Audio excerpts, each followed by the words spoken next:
Hey everyone, welcome back to my channel. My name's Colin, and today I will be sharing with you my 3 biggest accomplishments in high school. Since my last video was about the goals that I'm hoping to achieve in college, I figured that I should probably follow it up with a video about my proudest accomplishments from my days in high school.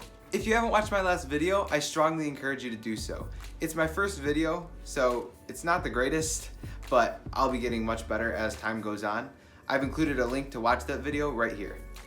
In that video, I gave a more in-depth background on my current situation, but I'll quickly sum it up right here. I am 18 years old and I just graduated in June.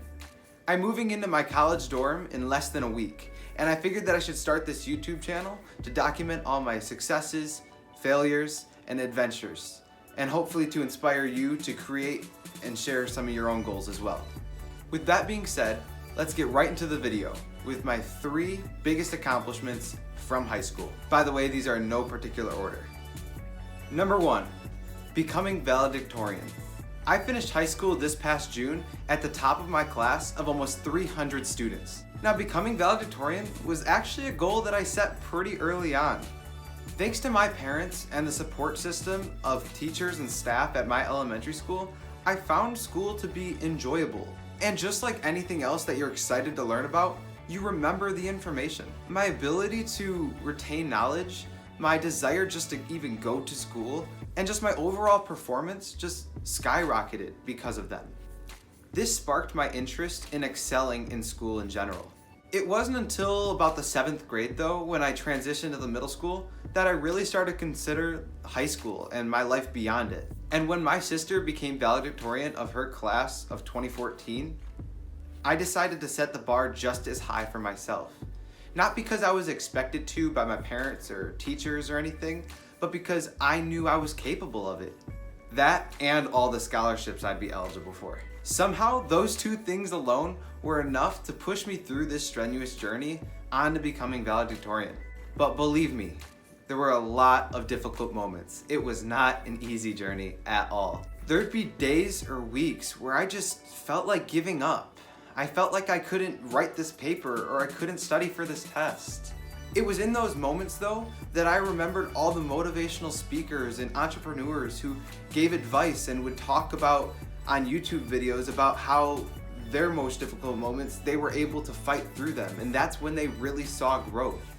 I used that to propel myself through those difficult moments. Now, it didn't help that I took almost the most challenging course load possible, but that was the only way to become valedictorian. I didn't take AP Physics though, because I was trying to actually enjoy my senior year, and I needed to cut some slack for sure after having one heck of a junior year, to say the least. But finally, after a sophomore and junior year full of 3 and 4 hour sleeps, I was finally recognized as valedictorian of my class this past January. And honestly, I am so glad it's over. Number 2 on this list is being declared a DECA International Qualifier 2 years in a row. Anytime I tell anyone about DECA, I always get the same confused look. And it's really for 2 reasons. Because those who aren't in the program don't know what it is and have never heard of it, and because those who are in the program don't know what it is, or at least don't know how to describe it. But I'll do my best to summarize it right now. DECA is a business-oriented competition for high school and college students that focuses on pretty much anything from fashion to finance to marketing. And depending on your category, you have to give a presentation or a role play, and we all have to take an exam. The scores from those 2 are added up for your final score. The groups with the highest score in a certain category move on to the next competition. First is districts, then states, then internationals. Personally, I joined in my junior year, and it was because all the people that I knew that were in DECA told me about how much fun it was. And they definitely weren't wrong. And a lot of times I find myself wishing that I would have joined my freshman year, but I didn't really know about it then. For my junior year, internationals was being held in Los Angeles. So with my friends' recommendations and having a shot at a trip to California, it was basically a no-brainer to join. Now, my partner and I went into the district competition pretty blind. Thankfully, we were assigned the financial services team decision-making event because I had just recently got into stock market videos at that time, so I knew a little bit of jargon that became extremely useful in the role play. Neither of us had had a marketing class or even practiced a role play, so we had no idea what to expect. Yet somehow, we still managed to go through onto the state competition. Now I must admit that there were only 5 groups in our category that year, so the top 4 go on to the state competition. So basically, our only goal was to just not be the worst. We practiced a ton after that, and we did well at states. And somehow, we ended up top 6 out of 48 teams from all over Michigan in our category. We got this plaque, and we're through to the international competition in California. We couldn't believe it. Now my partner and I were the only 2 students from our school to make it to internationals that year, which actually worked out perfectly because our advisor was able to use the marketing department budget to pay for our flights. I seriously couldn't have asked for any greater of a blessing because I didn't have $1,500 to go to California at that time. I am seriously so thankful for having that opportunity to go to Los Angeles, especially because I've been dreaming to go there since I was in elementary, or as long as I can honestly remember. And to go for nearly free, I couldn't be more grateful to my marketing teachers. So if you're watching this somehow, you know who you are. Thank you so much. I really appreciate it, and I will for the rest of my life.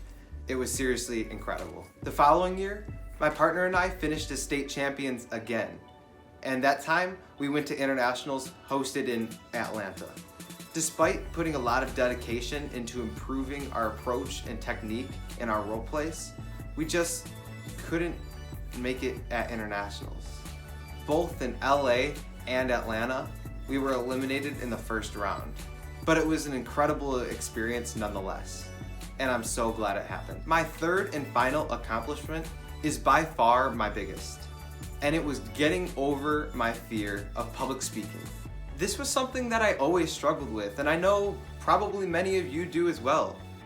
I always struggled with speaking aloud in the classroom, especially when I was put on the spot. Now, the fear never made me cause a scene or refuse a teacher's orders simply because it would have drawn more attention to me and caused me to be more embarrassed. I just felt nervous and for some reason had a severe lack in confidence whenever it came to speaking in front of a large crowd. Now this would cause my cheeks to blush, and that would cause me to get even more embarrassed, and my cheeks would get even redder. All of a sudden I had a beet red face, and I had this seemingly never-ending cycle of just pure torture, it seemed, on me. And this is something that I dealt with every day through middle school and 9th grade. So if you're having the same situation, just know that you can get through it. It's not impossible. I knew that I needed to get over this immediately, but I just didn't know how. I would Google advice and look for many different methods and just try them out in the classroom, but none of them seemed to be really that effective, and I was honestly losing hope. See, the most difficult thing about getting over a fear is that you can't really document your progress all that well. There's nothing really tangible to base it off of. It's all of feeling. And the second you lose any sort of confidence, it feels like you're taking 10 steps back. As painful as it was, I had to resort to the method that was on pretty much every website that I looked at, and that was to put myself willingly in those situations that made me uncomfortable. This was my worst nightmare. I honestly didn't want it to get to this. I was hoping that one of the other methods would work and I wouldn't have to be in this position. But that's what it led to. After forcing myself to take leadership positions, I quickly realized how much public speaking that I had to do in these positions. And honestly, my progress became parabolic. It started off slowly at first, with the same old beet red face, but the next time I didn't get red. And then I gained more confidence from that, and it helped me the time after that. And it just became like a snowball effect of confidence. I began to improve dramatically, and I can only tell that looking back on it. During the time, I didn't honestly feel all that great about my progress. This is honestly why it's good to look back at the things that you've done and be proud of them. Sometimes we focus on all that we haven't, and it causes us to miss what we have. And taking a look back at where I was and where I am now, and noticing my improvement in public speaking, I've gained so much more confidence in things such as interviews or giving a presentation in front of an audience. Now don't get me wrong, I still do blush occasionally, like when I make a mistake in front of an audience or I don't have anything to say or I can't find the right words to say. But I'm okay with that. And that's because it just gives me more room to improve in college. Thank you so much for watching this video. What are some of your guys' greatest accomplishments? Leave a comment down below, I'd love to hear them. If you'd like to join me as I embark on many new adventures all throughout college, in anything in terms of fashion, finance, academics, getting out of your comfort zone, and you would like to do the same, I strongly encourage you to subscribe. If you enjoyed this video, please leave a like and share it with your friends to help this channel grow. I'll be putting lots more videos out in the future, but until then, thanks again for watching and have a nice day.